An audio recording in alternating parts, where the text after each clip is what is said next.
Assalomu alaykum qirg'iz elim. Har bir jaram qatarında men da өзümнің oyumu aytqым keldi. Hazır internetin qaysı tarmağına kirбеген Adıkhan Madumаров, Kimsanбаевич, Өмүрбек Текебаев, Чекечев жалаң ушундай сөздөр болуп атат. Ошолордун комментарийлери, ошолор жөнүндө сөздөр болуп атат. 1000 адам болса 1900 Adıkhan Madumаров чыныгы депутат, чыныгы президент, эл үчүн кызмат кылат деген сөздөрдү окуп атабыз. Ана менин оюма бир ой келет да.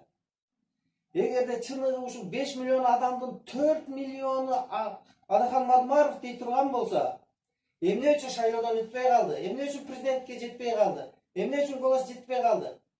108 миң гана адам голосун берди. Эмне үчүн? Азыр 5 миллион адамдын 3 миллиону Adıkhan Madumаров таза адам, Adıkhan Madumаров тунук президент болот, биз үчүн кызмат кылат дейбиз. Эмне үчүн? Ушуга өзүңөргө суроо берип көрдүңөрбү? Ушуга жооп беришке аракет кылдыңарбы? Жок, жооп жок буга. Анткени өзүбүз күнөөлүүбүз.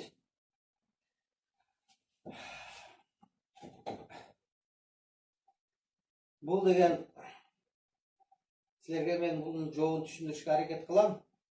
Эгер мен ката сүйлөп, жаман сөздөрдү сүйлөп, туура эмес сөздөр сүйлөп койсом, силерден кечирим сурайм. Мен атайын даярданып чыккан жокмун. Атайын даярданып YouTube'га киргизейин, же мындай кылайын, же звезда болоюн деген ойдо жазган жокмун. Тарткан жокмун муну. Болгону ичинде жүрөгүмдөгү сөздү мен дагы Кыргызстандан жараны, уроженец Киргизия катары өзүмдүн оюму айтып койгум келди. Бунун жообу мындай. Менин оюм бул, жалгыз гана менин оюм, башкаларды билбейм, мен өзүм оюму айтайын. Adıkhan Madumарович шайлоонун астында эл кыдырып, өзүнүн ойлорун, өзүнүн программаларын айтып жүрдү. Ошол программалардын арасында 90% кайталап жатты. Мен бир тыйын акча бере албайм. Мен аларга окшоп желектерди иле албайм. Мен аларга окшоп өзүмдүн сүрөтүмү иле албаймын. Анткени менде акча жок деди. Туура. Аны бардыгыбыз чын жүрөктөн түшүндүк, аябай түшүндүк. Башкалар айтты. Мен ар бир голосуна 1000 сомдон берем деди. Мына мен өзүмдүн жакын досторум 1000 сомдон алып, 1000 сомдон шайлап коюшту керектүү адамды.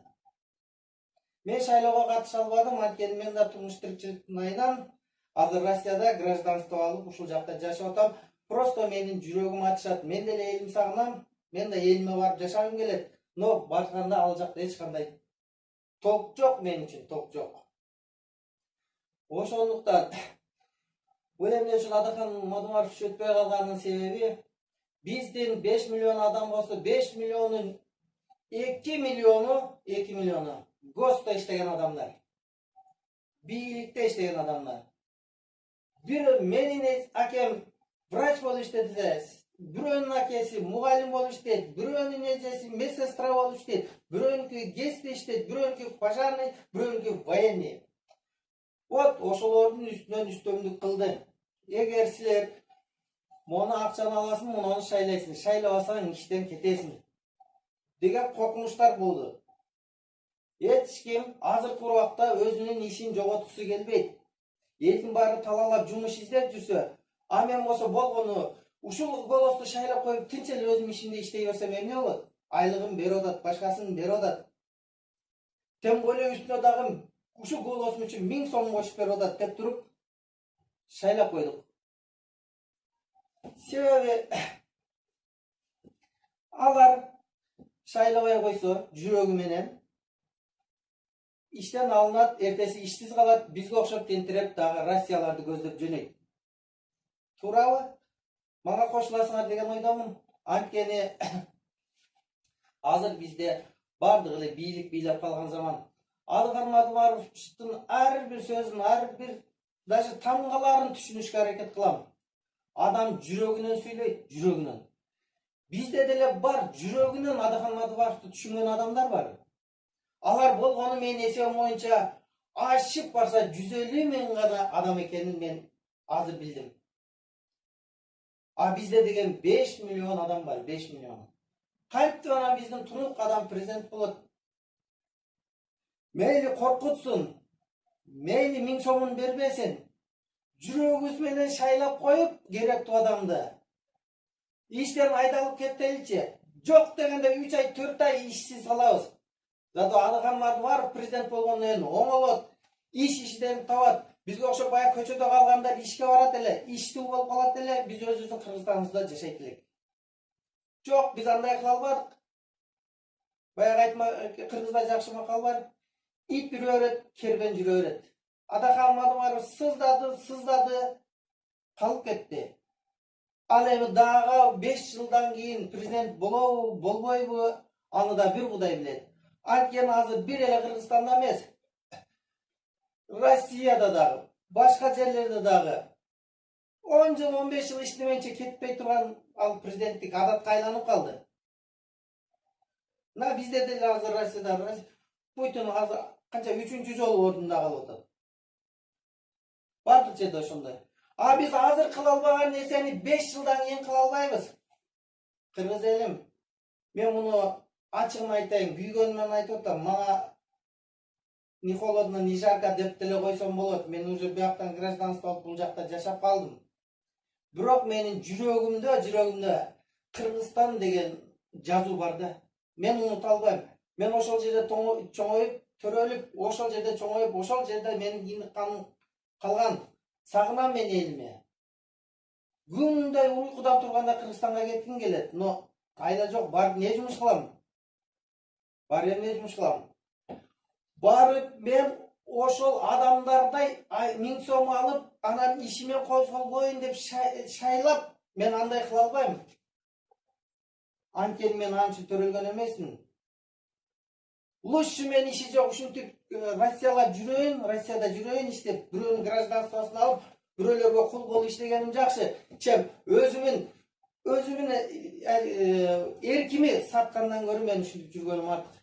Кагылан кыргыз элим, комментарийин жазганыңарда туура, мен силерге 100% кошулам. Адыхан Мадумаров Кинсанбаев чыныгы тунук адам. Аны элдин баары 5 миллион адам билет, 5 миллион. 5 миллион адамдын билгени менен 4 миллиону башка жака кетип калып атпайбы? Анткени бизде коркуп калганбыз. Буга чейин бийлик басып келгени дагы басып барып атат. Коркуп калганбыз биз. Шайлабай койсок иштен айдайт. Кугунтук алат. Башка айла калбады. Мен да өзүм оюмду гана айтып койгум келди, кымбаттуу кыргыз элим. Комментарийни жазганда дагы арасына кошуп койсоңор, ушундай жакшынакай сөздөрдү аябай ыраазымын. Аябай ыраазы болдум. Ушундай адам бар экенбиз, Мадумаровду колдогон, но убак саатында иштеп, убак саатында кыла албай калдык. Эми сөздүн акырында эмне деп кайрылмакчымын? Урматтуу Адыхан Мадумаров Кинсанбаевич, сизге кайрылып кетким келет. Аябай түшүнүктүү, сөздү ордуна койгон адам деп ойлойм мен сизди. Кыргыз эл үчүн чыныгы жүрөктөн кызмат кылат деп ойлойм.